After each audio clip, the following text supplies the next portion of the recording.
എൻ്റെ ട്രക്കിങ്ങിൻ്റെ 7ാമത്തെ ദിവസമാണ് കേട്ടോ. 7ാമത്തെ ദിവസം. അങ്ങനെ കഴിഞ്ഞ 6 ദിവസം സക്സസ്ഫുള്ളി കംപ്ലീറ്റ് ചെയ്തു.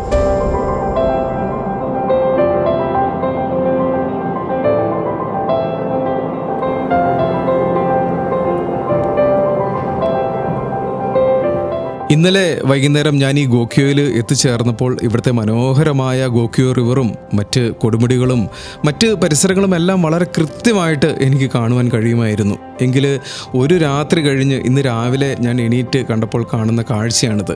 സർവ്വതും ഇങ്ങനെ മഞ്ഞിലിങ്ങനെ പുതച്ച് കിടക്കുന്ന മറ്റൊരു ഗോക്യോ. എൻ്റെ ഇതുവരെയുള്ള ഒരു എക്സ്പീരിയൻസ് പറയുകയാണെങ്കിൽ എവറസ്റ്റ് ബേസ് ക്യാമ്പിലേക്ക് ട്രക്ക് ചെയ്യുന്ന ഏതൊരാളും തീർച്ചയായിട്ടും ഗോക്യോ വഴി സഞ്ചരിക്കണം എന്നുള്ളത് തന്നെയാണ്. അതൊരു വല്ലാത്ത ഒരു അനുഭവം തന്നെയാണ്. ഭൂമിയിലെ ഒരു സ്വർഗം എന്ന് വേണമെങ്കിൽ നമുക്ക് ഈ ഗോക്യോയെ വിശേഷിപ്പിക്കാം. ഇന്നലെ ഞാൻ താമസിച്ച ഒരു ലോഡ്ജാണിത്. ഞാനിവിടെ വന്നപ്പോൾ ഈ ലോഡ്ജ് മഞ്ഞൊന്നും മൂടാതെ വളരെ ഭംഗിയായി കാണാമായിരുന്നു. പക്ഷേ ഒരു രാത്രി കഴിഞ്ഞപ്പോൾ ഈ ലോഡ്ജും ഇവിടുത്തെ പരിസരങ്ങളും എല്ലാം മഞ്ഞിലിങ്ങനെ പുതച്ച് കിടക്കുന്നു. അതെല്ലാം വൃത്തിയാക്കുന്നവരെയാണ് ഞാൻ കാണുന്നത്. ഇന്ന് ഈ ഒരു ഗോക്യോയിലെ എൻ്റെ വിശ്രമ ദിവസമാണ്. ഇനി മുൻപോട്ടേക്കുള്ള ട്രക്കിങ്ങിന് വേണ്ട ഊർജ്ജവും അക്ലമേറ്റൈസേഷനും എല്ലാം ഈ ഒരു ദിവസമാണ് ഞാൻ ആർജിക്കുന്നത്.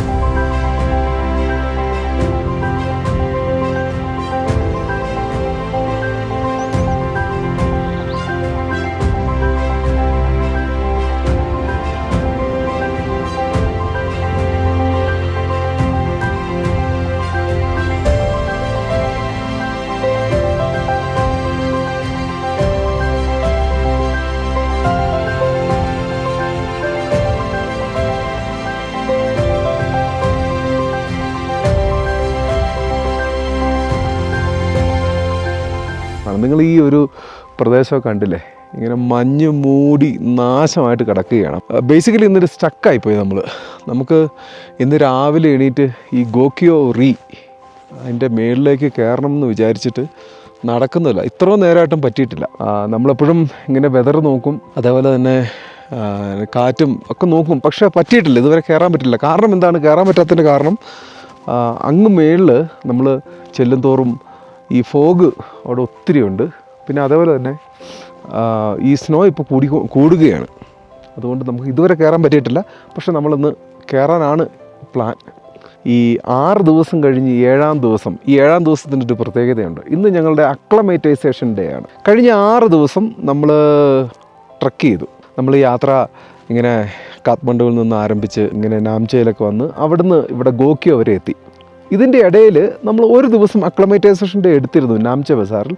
അത് കഴിഞ്ഞുള്ള 2ാമത്തെ അക്ലമേറ്റൈസേഷൻ ഡേ ആണ് ഇന്ന് ഗോക്യോയിലുള്ളത്. എവറസ്റ്റ് ബേസ് ക്യാമ്പിലേക്ക് നമ്മൾ യാത്ര ചെയ്യുമ്പോൾ ഞാൻ പലപ്പോഴും പറഞ്ഞിട്ടുണ്ടേ, നമ്മൾ സാധാരണ എല്ലാവരും ഇങ്ങനെ നേരെ എവറസ്റ്റ് ബേസ് ക്യാമ്പിലേക്ക് പോകും. ആരും ഇങ്ങനെ ഗോക്യോ വഴിയൊന്നും വരുന്നവർ കാണും, പക്ഷെ വളരെ കുറവാണ്. ഈ ഗോക്യോ വഴി വന്നാൽ ഇങ്ങനെയൊക്കെ ഇരിക്കും. അങ്ങനെയല്ല, ഗോക്യോ വഴി വന്നു കഴിഞ്ഞാൽ വളരെ മനോഹരമായ കാഴ്ചകളൊക്കെ നമുക്ക് ഗോക്യോ വഴി വരാം.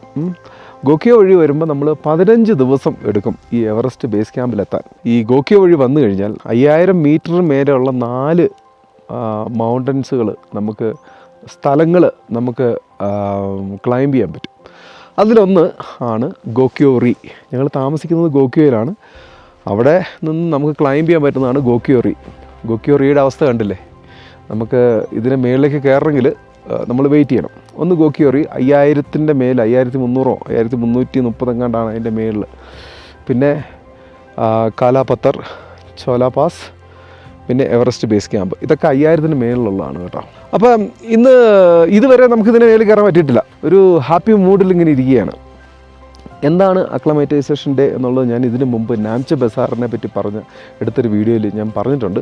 ഇവിടുത്തെ പരിതസ്ഥിതിക്ക് അനുയോജ്യമാക്കുക എന്നാണ് അക്ലമേറ്റൈസേഷൻ ഡേ കൊണ്ട് ഉദ്ദേശിക്കുന്ന ലളിതമായ ഒരു വളരെ സിമ്പിളായിട്ടുള്ള ഒരു ഡെഫിനിഷൻ.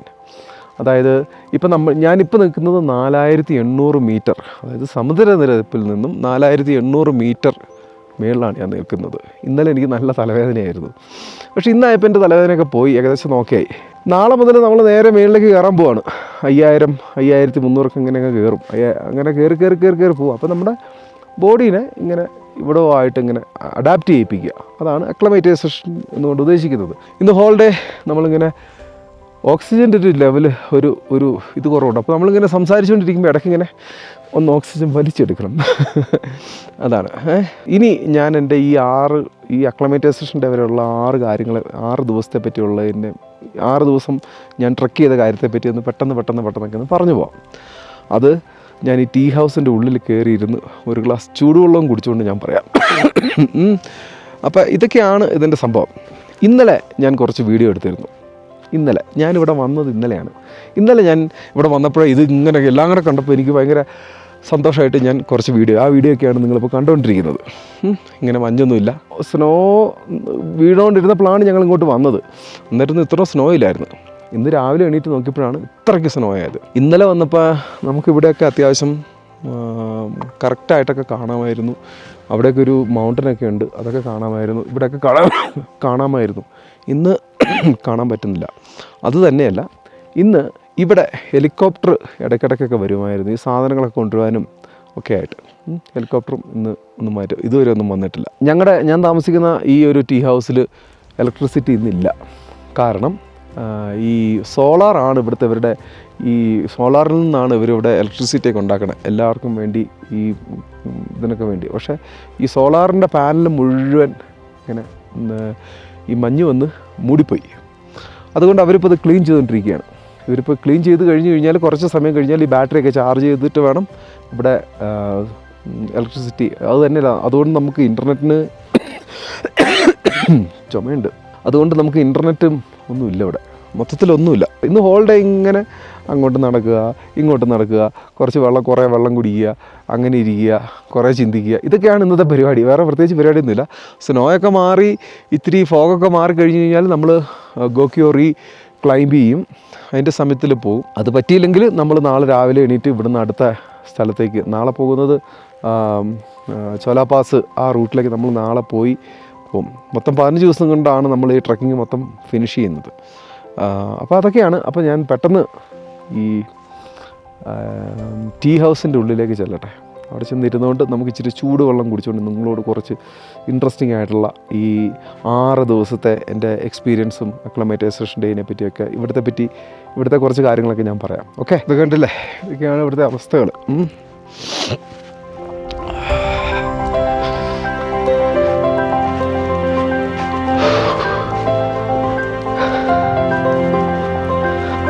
പുറത്തിങ്ങനെ മഞ്ഞ് മൂടി കിടക്കുവാണ്. നിങ്ങളിപ്പോൾ കണ്ടല്ലോ. നമുക്ക് ഇങ്ങനെയുള്ള സിറ്റുവേഷൻ, ഈ അക്ലമറ്റൈസേഷൻ ഡേയിൽ ഇങ്ങനെ മഞ്ഞൊക്കെ മൂടി കഴിഞ്ഞ് കഴിഞ്ഞാൽ നമുക്കെങ്ങും പോകാൻ പറ്റത്തില്ല. നമ്മൾ റൂമിൻ്റെ അകത്ത് തന്നെ പെട്ടുപോകും. അങ്ങനെയുള്ള ഒരു സിറ്റുവേഷനിൽ ഞാൻ നിങ്ങൾക്കൊരു ടിപ്പ് പറഞ്ഞുതരാം. നിങ്ങൾ നാട്ടിൽ നിന്ന് പോരുമ്പോൾ നിങ്ങൾക്ക് ഏതെങ്കിലും ആമസോണോ നെറ്റ്ഫ്ലിക്സോ ഒക്കെ അക്കൗണ്ട് ഉണ്ടെങ്കിൽ അതിലൊക്കെ മൂവികളോ ഒക്കെ ഇങ്ങനെ ഡൗൺലോഡ് ചെയ്തിട്ട് വരിക. അതൊക്കെ ഇവിടെ ഇരുന്ന് ഇങ്ങനെ കാണുക. അതല്ലാതെ വേറെ ഒന്നുമില്ല. പിന്നെ നിങ്ങൾ എഴുതാനൊക്കെ ആഗ്രഹമുള്ളവരാണെങ്കിൽ ഇങ്ങനെ എഴുത്തൊക്കെ ആയിട്ടിരിക്കുക. നമുക്കിപ്പോൾ ഫോട്ടോ എടുക്കാനോ വീഡിയോ എടുക്കാനോ ഒക്കെ പുറത്തേക്കൊന്നും പോകാൻ പറ്റത്തില്ല, നല്ല സ്നോയാണ്. അപ്പോൾ നമുക്ക് അതിനുള്ള ഓപ്ഷൻസ് ഒന്നുമില്ല. അപ്പോൾ അങ്ങനെയുള്ള രീതിയിലൂടെയൊക്കെ നമുക്ക് ഈ ഒരു സമയം ഇങ്ങനെ തള്ളി നീക്കാം. പിന്നെ വേറൊരു കാര്യം എന്താണെന്ന് വെച്ച് കഴിഞ്ഞാൽ, നിങ്ങളിങ്ങനെ ഈ മറ്റുള്ളവരുമായി സംസാരിക്കാൻ ഇഷ്ടമുള്ളവരാണെങ്കിൽ ഇവിടെ ഒരുപാട് രാജ്യങ്ങളിൽ നിന്നും ആൾക്കാർ ഇവിടെ വന്നിട്ടുണ്ട്. അവരൊക്കെ ആയിട്ട് നമുക്കിങ്ങനെ അവരുടെ രാജ്യത്തെ കാര്യങ്ങളൊക്കെ ചോദിക്കാം. നമുക്ക് നമ്മുടെ രാജ്യത്തെപ്പറ്റി സംസാരിക്കാം. ഇന്ത്യയെപ്പറ്റി ഞാനിപ്പോൾ എത്രയോ ആൾക്കാർക്കിപ്പോൾ ക്ലാസ്സുകൾ എടുത്തു കഴിഞ്ഞു. ഇന്ത്യ ഒരു വലിയ രാജ്യമാണെന്നും 28 സംസ്ഥാനങ്ങളാണെന്നും ഓരോ സംസ്ഥാനവും ഓരോ രാജ്യമായിട്ട് കണക്ക് കൂട്ടേണ്ടതുണ്ടെന്നും വ്യത്യസ്തമായ കൾച്ചറുള്ള, വ്യത്യസ്തമായ ഡൈവേഴ്സിറ്റി ഉള്ള, അങ്ങനെയൊക്കെ ഉള്ള കുറേ കാര്യങ്ങളൊക്കെ പറഞ്ഞ് ഞങ്ങളിങ്ങനെ ഒത്തിരി രാജ്യക്കാരായിട്ട് സംസാരിച്ചിട്ടുണ്ട് ഇങ്ങനെ ചുമ്മാ ഇരിക്കുന്ന സമയങ്ങളിലൊക്കെ. അതൊക്കെയാണ് നമുക്ക് ചെയ്യാൻ പറ്റുന്ന ഏക കാര്യങ്ങൾ ഈ ഒരു അക്ലമറ്റൈസേഷൻ ഡേയിൽ. ഇന്നലെ എനിക്ക് അത്യാവശ്യം നല്ല തലവേദന ഉണ്ടായിരുന്നു. ഇന്ന് ആക്ച്വലി നല്ലവണ്ണം ഉറങ്ങി. നമുക്ക് ഉറക്കം നിന്ന് ശരിയായില്ലെങ്കിൽ തലവേദനയൊക്കെ പിന്നെയും വരും. പിന്നെ നമ്മുടെ ഈ ഓക്സിജൻ്റെ ലെവൽ കുറഞ്ഞു കഴിഞ്ഞാൽ, ഇന്നലെ ഞാൻ എൻ്റെ ഓക്സിജൻ നോക്കിയപ്പോൾ 86% ആയിരുന്നു എൻ്റെ ബ്ലഡിലെ ഓക്സിജൻ്റെ ലെവൽ, വിച്ച് ഈസ് ഓക്കെ. നമ്മൾ ഇനി അങ്ങോട്ട് പോകുമ്പോൾ ഇനിയും കുറയും, അതൊക്കെ എനിക്കറിയാം. ഒന്നും പ്രശ്നമൊന്നും ആക്കണ്ട. 86 താഴെ വന്നാലും കുഴപ്പമൊന്നുമില്ല. അത് ചിലപ്പോൾ ഒരു 75 വരെ വരാം, ഒന്നും പ്രശ്നമില്ലായിരിക്കും. പിന്നെ നമുക്ക് ശ്വാസം എടുക്കാനൊരു ബുദ്ധിമുട്ടുണ്ട് ഈ ഒരു ഗോക്യോയിൽ വരുമ്പോൾ. നമ്മൾ കുറേ സംസാരിച്ച് കഴിയുമ്പോൾ ഇടയ്ക്കൊന്ന് ഇങ്ങനെ ഒന്ന് എടുക്കണം, അത്രയേ ഉള്ളൂ, വേറെ പ്രശ്നങ്ങളൊന്നുമില്ല. ഓക്കെ, എന്തിനാണ് നമ്മൾ ഈ ഗോക്യോ വഴി നമ്മൾ എവറസ്റ്റ് ബേസ് ക്യാമ്പ് ട്രാവൽ ചെയ്യണത് എന്നുള്ളത് പ്രധാനമായും ഇത്രയേ ഉള്ളൂ. ഗോക്കിയോ ലേക്സുകളൊക്കെ കണ്ട് വളരെ മനോഹരമായ കാഴ്ചകളൊക്കെ കണ്ട് നമുക്ക്, അല്ലെങ്കിൽ ഉയർന്ന ആൾട്ടിറ്റ്യൂഡിലൂടെ സഞ്ചരിച്ച് നമുക്ക് ഈ എവറസ്റ്റ് ബേസ് ക്യാമ്പിൽ ചെല്ലാം. അല്ലാതെ നമ്മൾ നേരെ എവറസ്റ്റ് ബേസ് ക്യാമ്പിലേക്ക് എല്ലാവരും അത് അങ്ങനെ പോകുന്നതാണ്. നമ്മളിങ്ങനെ ഇനി നിങ്ങൾ പോവുകയാണെങ്കിൽ ഗോക്കിയോ വഴി, ചോലാപാസ് വഴി എവറസ്റ്റ് ബേസ് ക്യാമ്പിലേക്ക് എത്തിപ്പെടുവാനായിട്ട് ശ്രമിക്കുക. കാര്യം ഇങ്ങനെ സ്നോയൊക്കെ മൂടി കിടക്കണമെങ്കിലും ഇവിടുത്തുകാരൊക്കെ അവരുടെ വർക്കിലൊക്കെ രാവിലെ തന്നെ സ്റ്റാർട്ട് ചെയ്തു. കുറേ ആൾക്കാർ ഈ ആക്കുകളെ കൊണ്ട് പോകണം കാണാം. കുറേ ആൾക്കാർ ഇപ്പോൾ ഇച്ചിരി മുമ്പ് നിങ്ങൾ കണ്ടില്ലേ, ഈ സ്നോയൊക്കെ ഇങ്ങനെ വാരിക്കളയുന്നു. പലരും പല വഴികളൊക്കെ കൊണ്ട്, പല കാര്യങ്ങൾ കൊണ്ട് അവരിങ്ങനെ ഇതുണ്ട്. ഒരു ചേച്ചി കുറേ അരിയുമായി ചുവന്നോട്ട് പോകുന്നു. പിന്നെ ആകെ എന്നൊരു ഡിഫറൻസ് എന്ന് പറയുന്നത്, ഇങ്ങോട്ട് ഹെലികോപ്റ്ററുകളൊന്നും ഇതുവരെ വന്നിട്ടില്ല. ഈ ഒരു സ്നോയൊക്കെ ഇങ്ങനെ കിടക്കണ കാരണമായിരിക്കാം ഹെലികോപ്റ്ററുകളൊന്നും ഇതുവരെ വന്നിട്ടില്ല. അത് കുറച്ച് കഴിയുമ്പോൾ വരുമായിരിക്കും. പിന്നെ എല്ലാവരും ഇങ്ങനെ ഇവിടെ സ്റ്റക്കായിട്ടിരിക്കുകയാണ്. എല്ലാവരും ഇന്ന് രാവിലെ എണീറ്റ് ഗോക്കിയോ റീ എന്ന് പറയുമ്പോഴത്തേനും 5357 മേളിലാണ് ഈ ഗോക്കിയോ റീ. അവിടെ ചെന്ന് കഴിഞ്ഞ് കഴിഞ്ഞാൽ നമുക്ക് എവറസ്റ്റും ലോത്സയും അങ്ങനെ കുറച്ച് മൗണ്ടൻസുകളൊക്കെ നല്ല ഭംഗിയായിട്ട് കാണാം. പക്ഷേ ഇന്ന് കയറാനും പറ്റത്തില്ല, കാണാനും പറ്റത്തില്ല. എനിക്ക് ഗോക്കിയോ റീ സബ്മിറ്റ് ചെയ്യാൻ പറ്റും തോന്നുന്നില്ല. അതിന് പകരം കുഴപ്പമൊന്നുമില്ല, ഞാൻ കാലാപത്ര പോകുന്നുണ്ട്, ഗോരക്ഷീപ്പ് പോകുന്നുണ്ട്, എവറസ്റ്റ് ബേസ് ക്യാമ്പ് പോകുന്നുണ്ട്. ഈ കാലാപത്രം എന്നൊക്കെ പറയുന്നത് 5545 മീറ്റർ ഹൈ ആണ്. ഗോരക്ഷീപ്പ് എന്ന് പറയുന്നത് 5164 മീറ്റർ ഹൈ ആണ്. പിന്നെ എവറസ്റ്റ് ബേസ് ക്യാമ്പാണ്. ഓക്കെ, എനിക്കങ്ങനെ ബുദ്ധിമുട്ടൊന്നുമില്ല. പോകാൻ പറ്റിയില്ല, നമ്മൾ എന്ത് ചെയ്യാൻ പറ്റും? ആഗ്രഹമുണ്ട്, പക്ഷെ സാധിക്കുന്നില്ല. അത്രയൊക്കെ ഉള്ളൂ.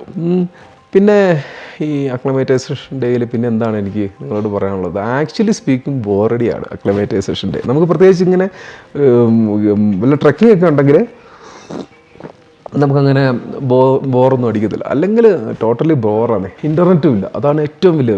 ഈ സോളാറെല്ലാം വന്ന് ഈ സ്നോ വന്ന് മൂടിയത് കാരണം ഇൻ്റർനെറ്റ് ഒന്നുമില്ല ഇവിടെ, ലൈറ്റ് ഒന്നുമില്ല ഇവിടെ. നമ്മുടെ റൂമിലൊക്കെ ആണെങ്കിലും ലൈറ്റൊന്നുമില്ല. ഞാൻ രാവിലെ ശരിക്കും ആക്ച്വലി ഞങ്ങൾ 5 മണിക്ക് ഇത് കയറാൻ വേണ്ടി ഇരുന്നപ്പം ലൈറ്റൊന്നുമില്ല. 5 മണിക്ക് കയറാൻ വേണ്ടി ഇരുന്ന് ഞങ്ങൾ ഗോക്കിയോ റീ കയറാൻ വേണ്ടി ഇരുന്ന് 5:15 എൻ്റെ ഷെയർപ്പ പറഞ്ഞു, ഇല്ല നമുക്ക് കയറാൻ പറ്റത്തില്ല, ഭയങ്കര സ്നോയാണ്, ഭയങ്കര വിൻഡിയാണ്. അപ്പോൾ അത് അങ്ങനെ അന്നേരം മുതൽ ഞാനിങ്ങനെ ബോറടിച്ചിരിക്കുകയാണ്. ഓക്കെ, പിന്നെ ഇനി ഞാൻ വേറൊരു കാര്യം ഞാൻ പറയാം. ഈ 6 ദിവസം, ഇത് 7ാം ദിവസമാണെന്ന് ഞാൻ പറഞ്ഞല്ലോ. ഈ 6 ദിവസം ട്രക്കിങ്ങിൽ എനിക്ക് ഒരു ബുദ്ധിമുട്ടുണ്ട്. ടഫാണ്, നല്ല ടഫാണ്. പക്ഷെ എന്നിരുന്നാൽ കൂടി നമുക്ക് ആ ലക്ഷ്യത്തിൽ എത്തിച്ചേരണം എന്നുള്ള ഒരു ആഗ്രഹം കാരണം അതൊന്നും എനിക്കതൊരു ടഫായിട്ടില്ല. കാലുവേദനയോ അങ്ങനെയൊന്നും എനിക്ക് വന്നിട്ടില്ല. എൻ്റെ ഏറ്റവും എനിക്ക് ബുദ്ധിമുട്ടുണ്ടാക്കിയ ചില കാര്യങ്ങൾ ഞാൻ നിങ്ങളോട് പറയാം. അത് ചിലപ്പോൾ നിങ്ങൾക്ക് റിലേറ്റ് ചെയ്യാൻ പറ്റുമായിരിക്കും. ഒന്ന്, അതിലേറ്റവും പ്രധാനപ്പെട്ട സംഭവം എന്ന് പറഞ്ഞാൽ ടോയ്ലറ്റാണ്. കാര്യം ഇവർ ഇങ്ങനെ പല പല സൗകര്യങ്ങളൊക്കെ ഉണ്ടാക്കുന്നെങ്കിലും ഇതോടൊപ്പം തന്നെ ഇവർ ടോയ്ലറ്റിന് വേണ്ടി ഇവർ ഇൻവെസ്റ്റ്മെൻ്റ് ഒന്നും ചെയ്യുന്നില്ല. ടോയ്ലറ്റ് എങ്ങനെയെങ്കിലും ഒരു രീതിയിൽ അവരിങ്ങനെ ഒരു സെറ്റപ്പായിട്ട്, അതെനിക്കൊരു വലിയ ബുദ്ധിമുട്ടാണ്. കാരണം വെച്ചാൽ നല്ല വൃത്തിയുള്ള ഒരു ടോയ്ലറ്റും എനിക്കിതുവരെ കാണാൻ കിട്ടില്ല. ഞാൻ ഈ താമസിക്കുന്ന ഈ ഒരു ഹോട്ടലിൽ അത്യാവശ്യം വലിയ തെറ്റില്ലാത്ത വൃത്തി ഉള്ള ഒരു ടോയ്ലറ്റ് ഞാൻ കണ്ടിട്ടുണ്ട്. എന്നാലും ഓക്കെ. പിന്നെ ഇതൊക്കെ ഒരു ട്രക്കിംഗ് ആണല്ലോ. ഇങ്ങനത്തുള്ള ട്രക്കിങ്ങിൽ നമുക്കിതൊന്നും പ്രതീക്ഷിക്കരുത്. കിട്ടുന്നത് എന്താണോ അത് ഇതുമായിട്ട് പോകാമെന്നുള്ളതാണ്. അപ്പോൾ നിങ്ങൾ വരുമ്പം ഈ വെറ്റ് വൈപ്സ് അല്ലെങ്കിൽ വൈപ്പുകൾ അതൊക്കെ നിങ്ങൾ തന്നെ കൊണ്ടുവന്നിട്ട് ടോയ്ലറ്റൊക്കെ അത്യാവശ്യം കുറച്ചൊന്ന് വൃത്തിയാക്കിയിട്ട് ഉപയോഗിക്കാം. പിന്നെ കുളിക്കേണ്ട ആവശ്യമില്ല, അതുകൊണ്ട് തന്നെ അതിനെപ്പറ്റി ചിന്തിക്കേണ്ട. ഞാൻ ഇന്നലെ മിനിങ്ങാന്ന് കുളിച്ചതാണ്. ആ കുളിയാണ് എനിക്കിന്ന് ജലദോഷം ഉണ്ടാക്കിയതെന്ന് എനിക്ക് തോന്നുന്നു. എൻ്റെ ഷെയർപ്പ പറഞ്ഞു, നീ കുളിച്ചത് ഏറ്റവും വലിയ തെറ്റ് പറ്റിയെന്ന് പറഞ്ഞത്. കാരണം വെച്ചാൽ കുളിക്കുക ഭയങ്കര തണുപ്പാണ്. ഈ തണുത്തിരിക്കുന്ന നമ്മൾ നേരെ ഈ ചൂടുവെള്ളം നമ്മൾ മേത്തേക്ക് ഒഴിക്കുമ്പോഴാണ് ഈ പ്രശ്നങ്ങളുണ്ട്. നമുക്കിങ്ങനെ എന്നാൽ നമ്മുടെ വീട്ടിലെ പോലെ ഇങ്ങനെ ചൂടുവെള്ളം കുറച്ച് കൂട്ടി അതൊന്നും ഇല്ല. വരുമ്പോഴാണ് നല്ല ചൂടാണ്. അപ്പം അതിൻ്റെ ഒരു ഇനിയിപ്പോൾ അങ്ങനെ നമ്മൾ എവറസ്റ്റ് ബേസ് ക്യാമ്പ് കഴിയാതെ കുളിക്കത്തില്ല. നമ്മൾ മേലൊക്കെ ബോഡിയൊക്കെ ഇങ്ങനെ വെറ്റ് വൈപ്സ് വെച്ച് തുടയ്ക്കുക, അതൊക്കെയാണ് നമുക്ക് ചെയ്യേണ്ടതായിട്ടുള്ളൂ. പിന്നെ ഫുഡിനെ പറ്റി പറയുകയാണെങ്കിൽ ഓരോ ദിവസവും ഞാനിങ്ങനെ പോരുമ്പോഴും ഇവിടെയൊക്കെ അത്യാവശ്യം നല്ല ഫുഡൊക്കെ കിട്ടും. ഞാൻ ഇന്നലെ രാത്രി കഴിച്ചത് നല്ല അടിപൊളി ബർഗറാണ് കഴിച്ചത്. നല്ല ടേസ്റ്റുള്ള ബർഗറൊക്കെ തരും. ഇവിടെ ഒരു കിച്ചൺ തന്നെയുണ്ട് നല്ല മെയിനായിട്ടുള്ള ഗോക്കിയോയിൽ. പക്ഷേ ചില സ്ഥലങ്ങളൊക്കെ മച്ചർമോ അതിന് മുമ്പുണ്ടായ സ്ഥലങ്ങളൊക്കെ ഭയങ്കര മോശം ഫുഡായിരുന്നു. പക്ഷെ എന്നിരുന്നാൽ കൂടി നമുക്ക് ഫുഡൊക്കെ മാനേജ് ചെയ്യാൻ പറ്റും, നമ്മൾ കഴിക്കും. ഓക്കെ, നമുക്ക് പിന്നെന്താണ് പറയേണ്ടത്, എന്തൊക്കെ എവറസ്റ്റ് ബേസ് ക്യാമ്പിലേക്ക് പോകുന്നവർ ചെയ്യണം, എന്തൊക്കെ എടുക്കണം എന്നതിനെപ്പറ്റി ഞാൻ വളരെ ഡീറ്റെയിൽഡായിട്ട് നമ്പർ 1, നമ്പർ 2 എന്ന് പറഞ്ഞ് ഞാൻ ലിസ്റ്റ് എഴുതി ഉണ്ടാക്കി ഞാൻ ചെയ്യുന്നുണ്ട്. ഇത് ഞാൻ ബേസ് ക്യാമ്പ് കഴിഞ്ഞിട്ടേ ചെയ്യത്തുള്ളൂ. കാരണം അങ്ങനെ ചെയ്തിട്ടേ കാര്യമുള്ളൂ. എങ്കിലല്ലേ ഞാൻ ഉപയോഗിച്ച സാധനങ്ങൾ എന്തൊക്കെയാണ് ആവശ്യം വന്നത്, എന്തൊക്കെയാണ് നമുക്ക് അങ്ങനെ ചെയ്തിട്ടുള്ള കാര്യമുള്ളൂ. അപ്പോൾ അതുകൊണ്ട് ഇത് കഴിഞ്ഞിട്ടാണ് ഞാൻ ചെയ്യാൻ വേണ്ടിയിരിക്കുന്നത്. അപ്പോൾ ഇത്രയൊക്കെ ഉള്ളൂ. ഇനി ബോറടിച്ച് ഈ ഒരു ഡേ തള്ളി നീക്കണം. എങ്ങാനും ഭാഗ്യമുണ്ടെങ്കിൽ ഈ സ്നോ മാറിയാൽ, ഈ ഫോഗ് ഒക്കെ മാറിയാൽ ഞങ്ങളിത് എവറസ്റ്റ് അല്ലെങ്കിൽ ഈ ഗോക്യോ ക്ലൈംബ് ചെയ്യും. അല്ലെങ്കിലൊക്കെ എൻ്റെ വീഡിയോ ഇവിടെ വൈൻഡപ്പ് ചെയ്യാണ്. Acclimatisation ഡേയിലെ boring day acclimatisation ഡേയിലെ boring day ആണത്. അപ്പോൾ ഈ സ്നോയൊക്കെ കണ്ട് ഓരോ സ്നോയൊക്കെ എണ്ണി, ഓരോ മഞ്ഞുകട്ടയിൽ ഇങ്ങനെ മഞ്ഞുകട്ടയൊക്കെ എണ്ണി ഞാനിവിടെ ഇരിക്കാം. നാളെ അതിരാവിലെ എണീറ്റ് ഞങ്ങൾ ഇവിടുന്ന് യാത്ര ആരംഭിക്കും. നാളെ പോകുന്ന സ്ഥലം ഗോക്യോയിൽ നിന്നും തഗ്നക് എന്ന് പറയുന്ന ഒരു സ്ഥലത്തേക്ക് നാളെ മുതൽ പിന്നെ ട്രക്കിംഗ് ആരംഭിക്കുക. ഇനിയൊരു അക്ലമറ്റൈസേഷൻ ഡേ നമുക്കില്ല, ഇനി കണ്ടിന്യൂസ് ട്രക്കിംഗ് ആണ്. മനസ്സിലായില്ലേ? ഈ ചോലാപാസും അതിൻ്റെ അകത്ത് ഇനി നമ്മൾ പോകുന്ന തഗ്നക്, ചോലാപാസ്, ഗൊരക്ഷീപ്പ്, ലബോച്ചെ, കാലാപത്തർ, അങ്ങനെ Everest base camp, Namche Bazaar, അങ്ങനെ നമ്മൾ ഇനി അങ്ങ് കണ്ടിന്യൂസ് ട്രക്കിംഗ് ആണ്. അപ്പോൾ ഓരോ ദിവസത്തെ വീഡിയോകൾ നിങ്ങൾ കാണുക. അപ്പോൾ എൻ്റെ വീഡിയോ ഇവിടെ വൈൻഡപ്പ് ചെയ്യുകയാണ്. എല്ലാവർക്കും നല്ലൊരു ദിവസം ആശംസിക്കുന്നു. നിങ്ങളുടെ സംശയങ്ങളൊക്കെ നിങ്ങൾ ചോദിക്കുക. Okay, by.